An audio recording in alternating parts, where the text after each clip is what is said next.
Magandang araw mga kaibigan. Nako mga kaibigan, mainit itong pag-uusapan natin. Alam nyo ba mga kaibigan, itong si Senator Chis Escudero, abay delikado daw ngayon. Ang malaking tanong kasi mga kaibigan, saan niya nga ba nakuha yung pambili ng singsing na parayba? Ayon mismo mga kaibigan sa kanyang asawa. At syempre, tanong yan ng taong bayan. Tapos mga kaibigan sa iba pang balita natin, itong si Robin Padilla, bumaliktad, nabuwisit di umano, may patutsada pa. At pasaring sa kapwa niya senador itong si Robin Padilla dahil lantaran daw ang pamumulitika. Kaya naman mas gusto niya daw si Senator Lacson ang mamuno sa Blue Ribbon Committee. Nako, ano kaya masasabi dito ni Marcoleta? Nako, abangan nyo yan. Yan ang pag-uusapan natin. Pero bagong lahat, pakilike muna ating video, pakishare na din po at subscribe na po kayo sa ating channel. Alam nyo mga kaibigan matindi talaga itong mga binabato dito kay Senador Chis Escudero. Lalo na ngayon, naglabas siya ng salin niya na napakababa. Siya daw yung pinakamahirap na senador. Langya talaga mga kaibigan, no? Ginagawa tayong tanga at bobo nito. Tapos, matindi pa kung paano magrason itong Escudero. Eto mga kaibigan, pakinggan natin. Saglit lang naman to mga kaibigan. Hindi naman ako contractor.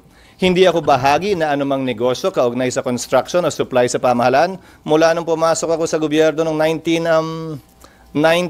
Kaya for the record, wala akong kinalaman sa pag-identify, paggawa ng program of work, pag-bid, pag-award, pagbahay, pagbayad, pag-inspeksyon ng anumang proyekto sa pamahalaan, sa Sorsogon man o sa labas ng lalawigan ng Sorsogon. Tagal niya na palang mga kaibigan, politiko, no?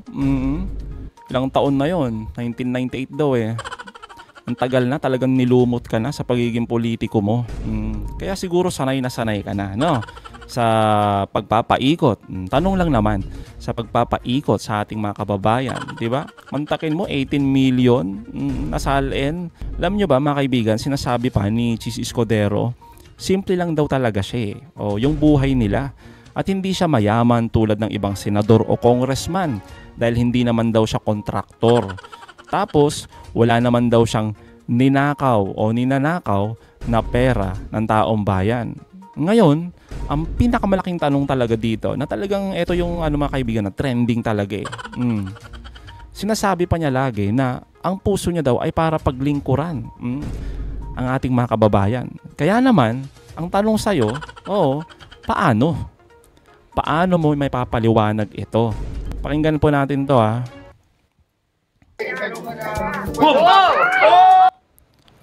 mga kaibigan, tingnan nyo kung paano umupo si Escudero. Ano kaya ito mga kaibigan? Upong mahirap ba yan? Tanong lang natin kay Escudero yan mga kaibigan. Upong mahirap ba yan? Parang upong bilyonaryo Tsaka hindi ako naniniwala mga kaibigan na upong 18 million lang yan. Diba? Parang yung napapanood natin mga kaibigan, 'di ba, ng mga bilyonaryo na sugar daddy, 'di ba? Ganyan yung upuan ang tindi tapos sasabihin mo, laking mahirap ka. Kapal mo It's a Paraiba! Mga kaibigan, yung reaction pa lang diyan ni Heart, 'di ba? Etong asawa ni Chis Escudero. Gulat na gulat siya It's a paraiba. Di natin makuha kung paano yung reaction niya. Pero parang ganun na rin. Di ba mga kaibigan? Gulat na gulat siya na para bang grabe. Magkano to? Di ba? As in talaga na parang sa isang babae mga kaibigan. Rinigaluhan mo ng napakamahal. Yung reaction na talagang matindi. Di ba? Tapos pinagtatanggol pa ng mga iba itong mga maka-Escudero na hindi naman yan worth 50 million plus yung paraiba na yan. Ano lang yan, nasa 1 million lang daw yan. Grabe mga kaibigan, i-justify nyo pa talaga. Tignan nyo nga yung reaction ni Heart Evangelista dyan Isipin nyo to mga kaibigan, kung 1 million lang yan yung sinasabi ng iba o kaya naman mas mababa pa yung presyo ng singsing na yan, sa tingin nyo, ganyan yung reaction ni Heart Evangelista? Putek mga kaibigan, mas mahal pa yung mga gamit ni Heart dyan Di ba? Yung mga bag niya, yung mga luxury clothes niya. So, hindi na siya maugulat kung yung presyo lang niyan is worth 500, 800, 1M. Naku naman, mga kaibigan, isip din. I love it because he never does this. So it's really over and beyond surprising that he would give you something like that. Ganda! Oh. Something blue! Ah! Ganda! How? See, mga kaibigan? Oh, how? Diba sabi ni Heart Evangelista, mga kaibigan, nagtatanong na yung asawa mo. How? Paano? Paano mo nga ba nabili? Oh, diba? Kaya diba, tanong ni Heart kay Cheese. How? Paano? It's Paraiba. Grabe, mga kaibigan. No? Tapos sagot ni ni Cheese Escudero, hindi ako contractor. Well, totoo naman na hindi ka contractor, pero paano? Paano ka nakabili? Kung ang salain mo 18 million, o di ba mga kaibigan? Tapos yung worth daw sinasabi, pero hindi pa naman natin confirm 'yan, di ba? Talagang yan lang yung kumakalat na at trending na 50 plus million daw 'yan, di ba? Pero again, mga kaibigan, yung punto dito, para bang ginagawa tayong tanga at bobo ng mga ilang politiko sa paglalabas nila ng salain, di ba? 18 million, Cheese Escudero, pinakamahirap na senador, pero kung umasta, galawang bilyonaryo, ano yun? Grabe naman, mga kaibigan. Tapos yung isa pang matindi na hindi mo talaga may pagkakaila, ay eto, yan.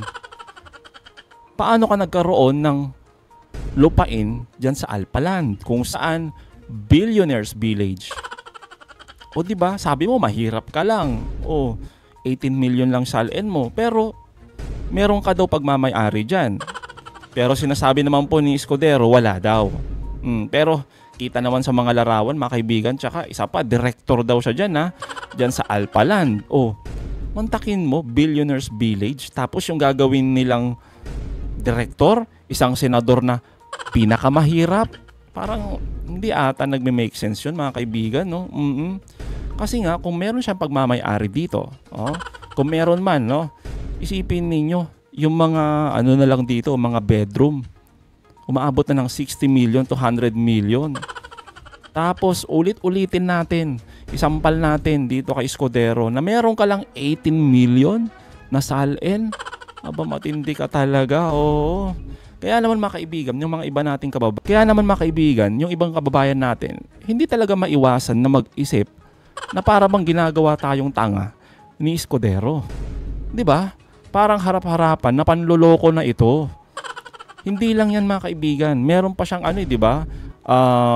Sa Corkscrew Bar sa BGC, di ba? Kung saan doon daw sila may ginagawang kababalaghan, di ba? Sabi ni Bernardo, di ba, naalala ninyo yung isang witness, di ba, na talagang ibinuking itong si Escudero, na naglalagay daw doon si Escudero, di ba?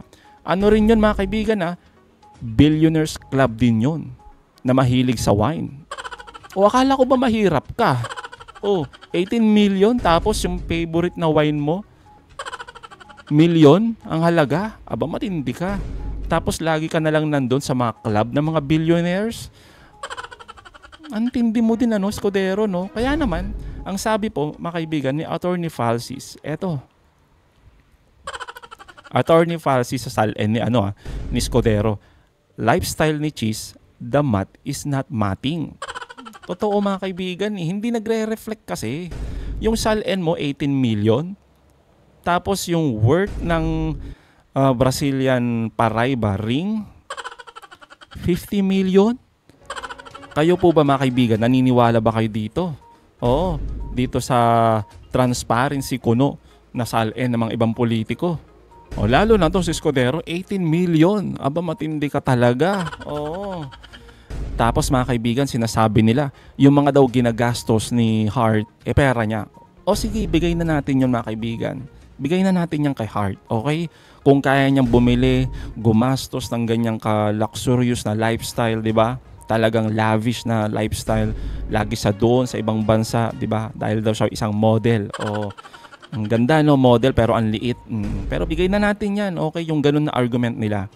Pero ang punto natin dito, si Cheese Escudero mismo. Kasi siya yung public servant, di ba? Nakalagay nga yun mga kaibigan eh. Doon na lang sa ethics na lang mga kaibigan na hindi sila pwedeng maggaganitong estilo. 'Di ba? Yung mamuhay bilyonaryo, mamuhay milyonaryo.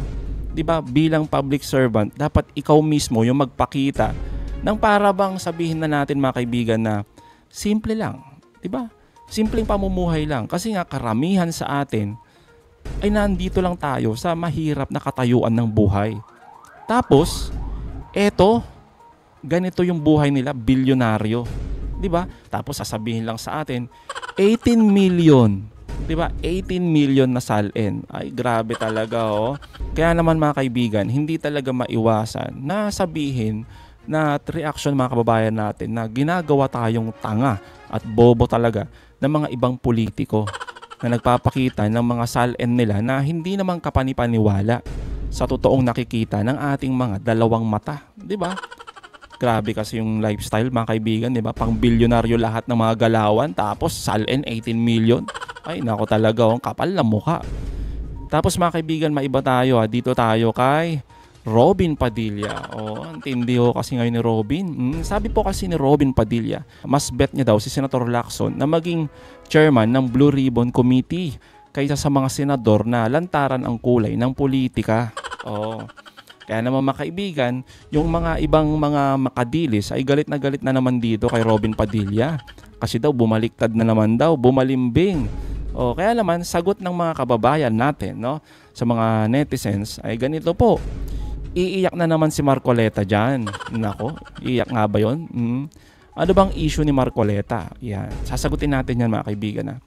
Yan, bati tayo dyan sa sinasabi mo. Nako, akala nyo lang yun. Balimbingan na. Ayon naman kay Danilo Atoy, bakit nag-iba na kulay nito? Pardon.